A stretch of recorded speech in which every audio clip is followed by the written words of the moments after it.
Hi guys, it's Dom here from Dojo Productions, and today we're going to talk about keeping up with your strobes. Here are a few tips that are going to help you to ensure that your strobes last as long as they can and that you can get the best image quality from your strobes. Number one, changing your bulbs. If you are a heavy strobe user like myself and you're using strobes basically on every shoot, you should be changing your bulbs frequently, at least once a year. Here's why.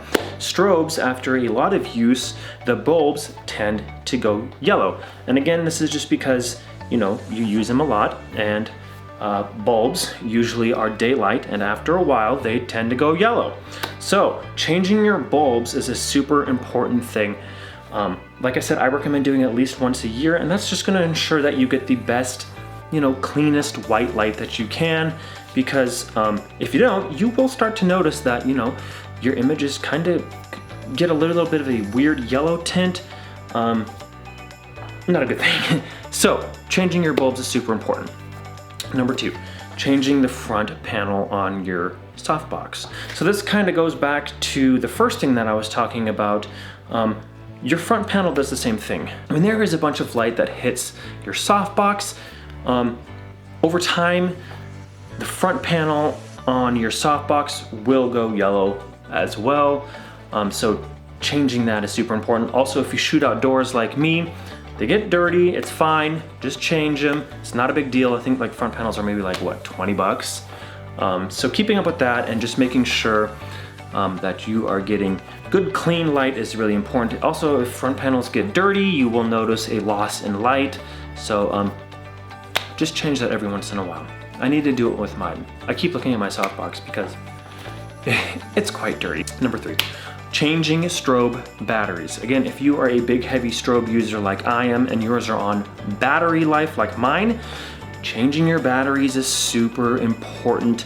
I would recommend doing this maybe every 2 to 3 years, or when you start noticing the battery doesn't last as long as it used to. For example, my Westcott FJ400, one of them, doesn't seem to last as long as it used to be. They are rated up to about 500 shots.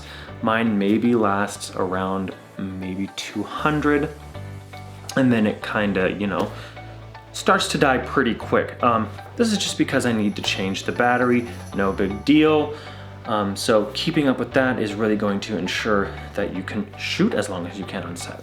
The fourth and last thing is good stands. If you are going to spend good money on your lights, get good stands for them. Like, it matters. So this is a C stand right here. This is more than sturdy enough for my strobes, especially if it's windy out, which I do a lot of that kind of stuff. If you're in the elements, that's great. If you're in a studio, it's great to have these.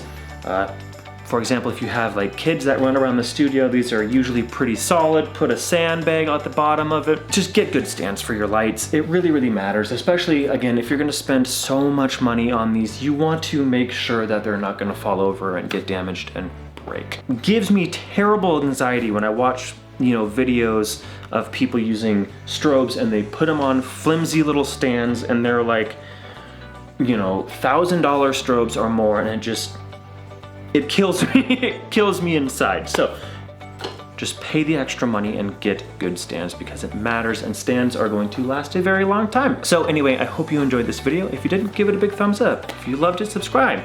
If you have any questions or comments, let me know. I'll be sure to get to those in the comment section below, and I will see you guys in the next video. Bye.